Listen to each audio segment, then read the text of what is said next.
నిన్నటి రోజు మన ఉమ్మిసరి మాజీ ఎమ్మెల్యే సాప్రెసిడెంట్ గారిని ఆయన్ని అన్న క్యాంటీన్ దగ్గర పోయి 5 రూపాయలు ఇస్తాము మీతో లేకుంటే అక్కడికి పోయి భోజనం చేయని అంటాడు. ఆయనే జమీందారే అంటాడు మా సాప్రెసిడెంట్ గారిని. ఆయన జమీందారికి మళ్ళీ ఆయన 5 రూపాయలు ఇస్తాడా? అసలు బుద్ధి జ్ఞానం ఉందే సరే. నీ కుటుంబం 2029లో నీ ఆస్తి ఎంత? 37,750 రూపాయలు. ఆయన ఆస్తి ఎంత 2009లోన? 1,64,00,000. మరి నీ ఆస్తి ఎక్కడి నుంచి వచ్చినావే? నీ ఎక్కడో ఐస్ క్రీమ్ అమ్మేకాడ నుంచి, పావుడ ₹1 ఐస్ క్రీమ్ అమ్మేకాడ నుంచి వచ్చినాడు. మరి వాళ్ళు పుట్టుకతోనే జమీందారులు, వాళ్ళ ఆయన వాళ్ళందరూ. మరి అప్పట్లోనే ఆయన ఆస్తి ఎంత ఉందంటే నువ్వు మరి జమీందారులు అనొచ్చాయా?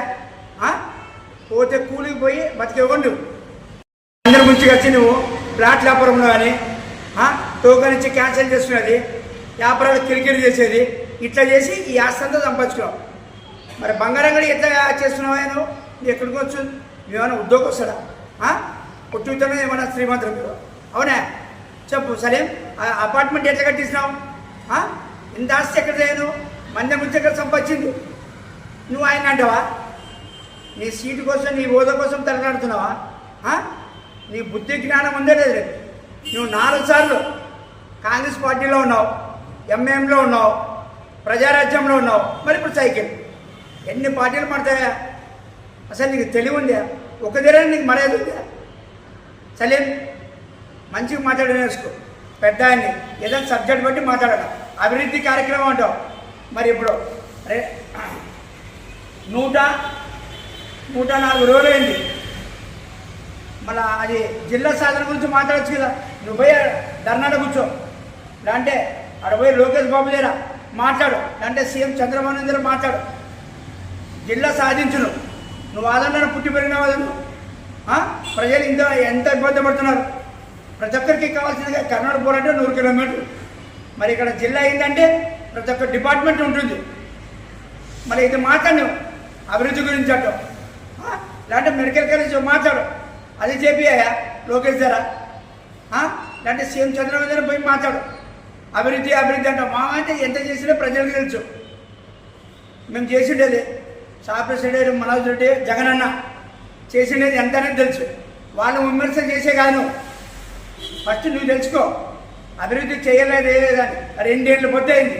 2 ఏళ్ళ నుంచి ఏం చేసినావా? అభివృద్ధి ఎక్కడుంది అక్కడే. ఆదోడు చుట్టుపక్కల ఎంత చేసినాడు సాప్రెసిడెంట్ అని ప్రజల్లో అందరూ తెలుసు. ఇంటిని 3 ఫోటోలు ఉన్నాయి. మనోజ్ రెడ్డి, సాప్రెసిడెంట్, జగనన్న ఫోటో.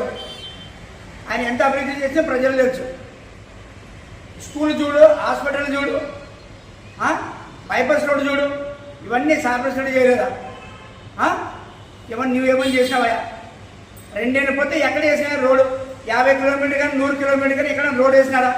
అన్ని గుంతలు ఉన్నాయి. ఆదోళన అభివృద్ధి చేయడం అంటే సాప్రెసిడెంట్ సాధ్యమే. నెక్స్ట్ 2029 వచ్చిందంటే జగన్ అనే చేస్తాడు. జగన్ అనే జిల్లా సాధిస్తాం మేము. నువ్వు ఆ పాప ఎర్రపాడు వచ్చి మాట్లాడుతూ ఉన్నావు. న్యాయం ఎక్కడ చేసినావా? నువ్వు ఇంతవరకు న్యాయం చేయలేదు. మీ కూటమి ప్రభుత్వం వచ్చింది కాబట్టి స్పెషల్గా అభివృద్ధి చేస్తానంటావు. మరి ఇప్పుడు మీ ప్రభుత్వం వచ్చింది కదా, అభివృద్ధి చేయి. చేతగాదికి అవన్నీ దృష్టి పెట్టాయంటే పొద్దున్న లేస్తే సాప్రెసిడెంట్ ఫోటోనే చూసేది, సాప్రెసిడెంట్ గారి ఫోటోనే చూసేది. నువ్వు ఫస్ట్ ఎర్రపల్లిలో ఆ పాపకు న్యాయం చేసిరా. అప్పుడు మా జగనానికి చీరా జాకెట్లు అవి ఇస్తున్నావు. కానీ ఇప్పుడు నేను ఇస్తున్నా చీరా జాకెట్లు ఇవన్నీ. నువ్వు న్యాయం చేసినా కదా, అప్పటి వరకు కూటమి ప్రభుత్వంలో ఇది బాగుంటుంది. నీకు చీరా జాకెట్లు ఇవన్నీ. అబద్ధాలు సలీం, ఇంకోసారి మాట్లాడొద్దు. పెద్ద ఆయన్ని గౌరవించే చేసుకో.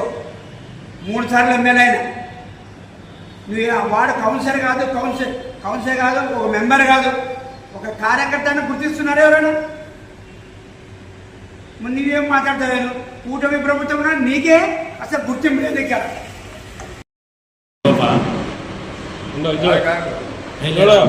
క్యాంటీన్ తోఫా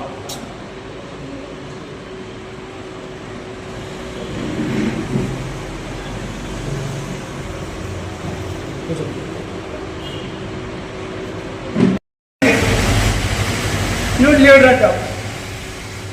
మంచి మాట నేర్చుకో. నా పేరు పరిగణ నారాయణ, ఆదరణ నియోజకవర్గం ప్రచార అధ్యక్షుడు.